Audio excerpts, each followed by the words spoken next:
What's going on, guys? Welcome back. As you can see, you guys have seen this spot before. This is Southside Polaris. So we are up here yet again, and we have some Tech Tip Tuesday. Not a Tuesday, but that's what we're going to go with. Tech Tip Tuesday with Bruce Sr. from Southside Polaris. So if you guys have been following along for a while, you guys know Bruce. But anyway, say hi to everyone. Hi, how you doing? So we are here with the Polaris race stable this year. So on the right, we have the 2022 Polaris Snocross sled. And on the left, we have the 2022 Polaris Cross Country race sled.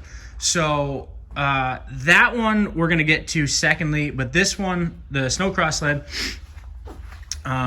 there's not a ton of updates this year, but Bruce is going to walk us through kind of the progression of how this sled got to where it is today, and you know, the updates for this year, and kind of just all along. Bruce has had a race team for how long now?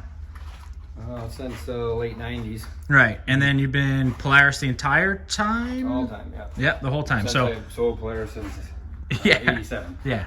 So, needless to say, he has seen the progression, not even of this chassis and where we are right now, but, I mean, for as long back as we can think right now. Mm-hmm. So, this one just got here, and I'm going to try and get my camera right here. So this is this just got here today. So it literally just got unboxed. Actually, I have a little clip of you driving it up.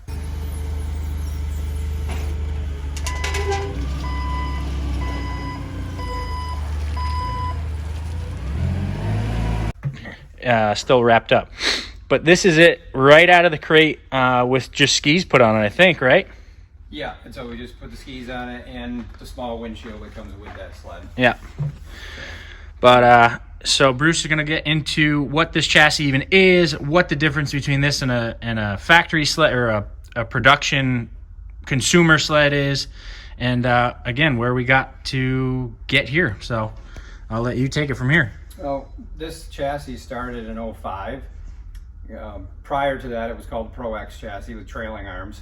Once we started in 05, we finally ended up with A-arms. Not in the position that they are now. Things have changed, you know, through the years to get it to the point that they are. But basically, from the footrest forward, the bulkhead and the A-arms are very similar to what they've been since 05, but had got to the point of the geometry in the front end, the A-arms, the spindles, since probably 2012 or 13, actually is what brought us to what we have today on our consumer sleds. So the work that they did on this sled over the years brought us to what we have now, which is a great handling consumer sled. Mm-hmm. You know, the distance between the A-arms, the bump steer that isn't there because it just works really well. So all that was done with this snowmobile and then put right into consumer stuff.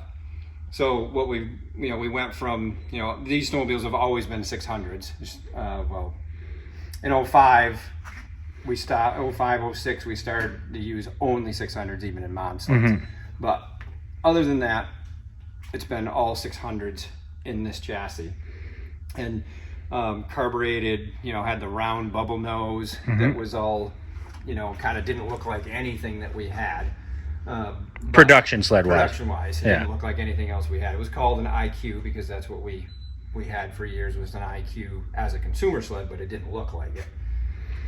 But tunnel wise and rear suspension wise was made for the race sled, and that's what it was. Mm-hmm. Now we've fast forward to 2017, and we finally got the Axis nose, so the snowmobile really did look exactly like we had on the showroom floor, but the bulkhead was still similar, just with, again, just small upgrades, and then obviously shock upgrades and things through the years.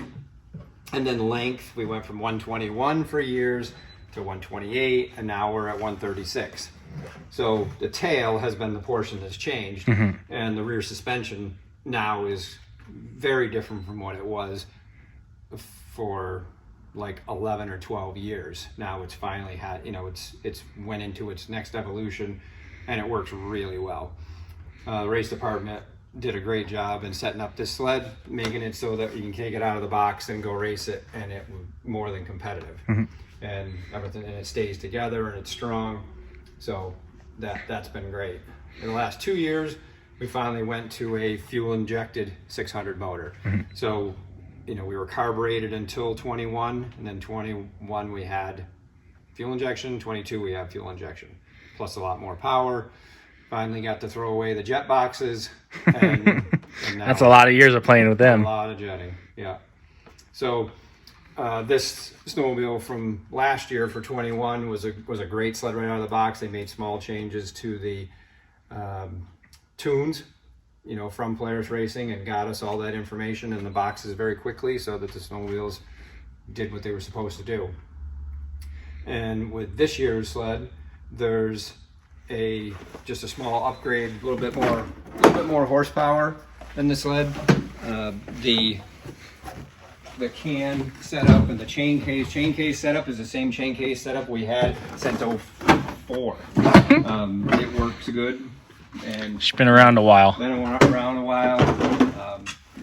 Slipper drive axle, which definitely keeps the Now these slippers are in the axle themselves. in the axle. Okay. Yeah, it's a big Yep. clutch right in Yep. the axle, and it really saves the chains and on the whole rest of the drivetrain. Right, from snapping. Obviously, they're landing on the gas, and I mean, I know this, but just to explain to you guys, when you land on the gas, something's got to give.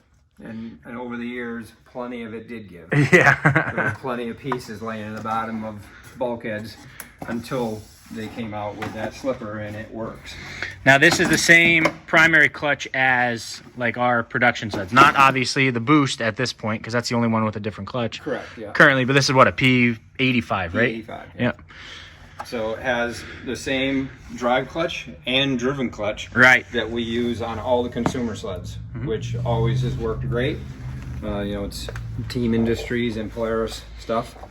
Yeah, you guys have seen me take apart enough of them. You guys know what the inside of those look like. Yeah, the only thing that has changed, just as a reminder for anybody even with a consumer sled, is the diameter of the rollers and the helixes have changed. So that in all the consumer sleds last year, they went to a larger roller and a different helix. So you can't mix and match that. Right. You can change the rollers and go back to old Right. helixes if you got a bunch of them. Right, which I have done. Yeah. This sled is still small rollers. For whatever reason, they've decided to stay with the small rollers in this snowmobile. I think mainly because of everybody having a lot of choices. Right. So as far as over the years, we went from steering columns that were behind the engine and steering like they were back in the day to finally over the top of the engine, and then little ball joint connector straight down, and steers a lot easier. The angle of steering when you're steering is much better. Again, it's they worked on that on this too, the steering angle, which is more comfortable when you're turning, and again learned it from this unit. So now, like in our production sleds, like these, we don't have this ball joint. We have a twisted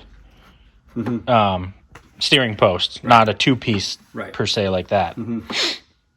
Yeah, we'll pull the side off of this one after. We can take a look at that too. But yeah, when Polaris Racing did this last year, they did a great job. You know, Tom, Ben, and Scott at the race department, they know it all. If there's an issue, they know what to attack, and they put together a really good piece, and very, very, very, very nice and neat, clean, still easy to get an air box out. Because, I mean, you still have to do reads on a race sled every once in a while, and this is still easy to get out, even after all these years. Yep. So now, again, I mean, these shocks are going to look, similar to what you're going to get on your production sled. Yep. Not necessarily these, but these are not your production shocks. No, with the race sled, we went through the evolution of the velocity where the can was halfway down, which is what we're still running on a production XCR or VR1. And again, they learned that technology from this snowmobile, and to now where they went back up to the top, just because we're running a lot stiffer valving, just completely different valving and pistons that we do in in a consumer sled. The only thing they did change this year is, this can used to stick way out here. They indexed it now where they put it for 22 to put it behind just to get it a little more streamlined in case so it doesn't get hit by somebody. Right. But as far as the clickers, these are a little harder than, consumer-wise. You can use your fingers and you can adjust those clickers. These you're using a wrench and a screwdriver for a high speed in the red, low speed in the screw in the center, and then rebound on this one is on the back side. See if I can get in there. So similar to what they've used for a few years now, but it works very well being able to split up high speed and low speed and then slow the rebound down. So compared to consumer wise, VR1 uses, as far as quality of shock, it's the same quality of shock. The same diameter, 5/8 rod, the assemblies, how everything is built. It's just a matter of, on a consumer XCR, which we're all waiting for a lot of those to come in, are that style shock right there, which is true velocity, where it's halfway down the body, which makes it a little more progressive. The first movements are softer, and then after the piston comes up and goes past this, it stops going through the clicker, stops moving the piston, and the piston goes up in here and it has more anti-bottoming. That's the reason why they do kind of have that two-step soft and then stiff. Right, for anti-bottoming. Yeah, and then as for the Snocross race sled, the only other thing I believe that we were going to touch on was just the hole shot device that they put in. Yeah. And so as you guys know, if you guys watch any Snocross, the hole shot is, a huge part of the race. So we might need some more weight for this. What they did is they put this in, which hits against here. So when we sit on the back of the sled and compress, this goes all the way back and then locks this up. We're gonna bring in some. Yeah. What's that?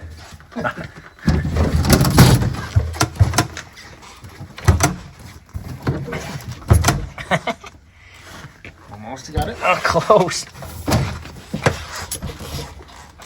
I can't even get it. Yeah. Yeah. Yeah. All right. So now that we finally got it in there, so as you can see, that's holding this arm down, which is putting a lot more track on the ground so it leaves.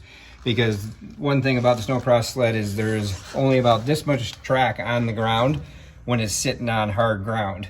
So, and these are so stiff in the rear when they go to leave, it doesn't squat. So it's got a trench before that front of the track hits the ground, and all that is time trying to get out of the gate.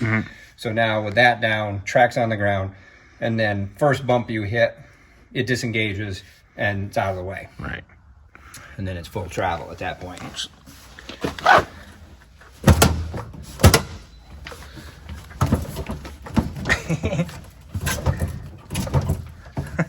We got it to do it before. Yeah, gotta go further. Yeah. So that's a lot of work. So it's the rear suspension on this sled, as I said, it changed quite a bit over the past 3 years. And now, with this unhooked, now you can see this track isn't even on the ground here. It's just starting to hit the ground here. So it's like there's only this much track that starts to hit the ground. All this is off the ground. That's just to help them turn, right? Help them turn, because these long tracks plus deep tracks, on the gas, they're just not going to turn. So They do the old suck the strap up like we used to do in the old days to make them turn. And then they actually mount this one up in the tunnel a little bit more so that it's, literally the suspension is just further up out of the way. And the idea behind that is when these go into the bumps, you want this out of the way, because when you go into the bump and this hits first, it picks you up off the ground. That's not what you want to do. You want this to kind of miss the bump or just skim the bump, and then the rear takes the whole brunt of it. And that's why the rear is so stiff now, because that, huge torsion springs, which a lot of times we change to titanium anyway, just for so they don't sack out so easily. But the rear suspension is so stiff, it's handling a lot of it, not so much the front and rear anymore like a consumer sled. Right. And then they had Those flaps will get you every time. yeah, I know. The progression of seats, you know, we went from small seats like this, which were, the idea was to kind of have them out of the way, and so the guys could lean, and these were very, very narrow, and you could, you know, they could lean off the sled and their leg was way tight like this. To the last few years, they got rid of that, and again, progression has gone to a much squarer seat, much taller, so and wider. And the idea was is when they're in the air and they're always trying to twist the sled, that seat was so narrow that by the time their leg hit that seat, they were leaning in the air way off the sled trying to get the sled back straight again. Now with this wider, their legs hit it sooner, they can square the sled back up before it hits the ground. And then the other reason why it's taller is basically from sitting to standing is easier. They're not sitting so far down, plus this is a way stiffer seat than that one was too. So you're not being, you're not gonna suck down in the seat. So, but yeah, guys, so that is pretty much, you know, a very good description of where these sleds have come from and where they're, you know, or where they've gone in the last couple of years.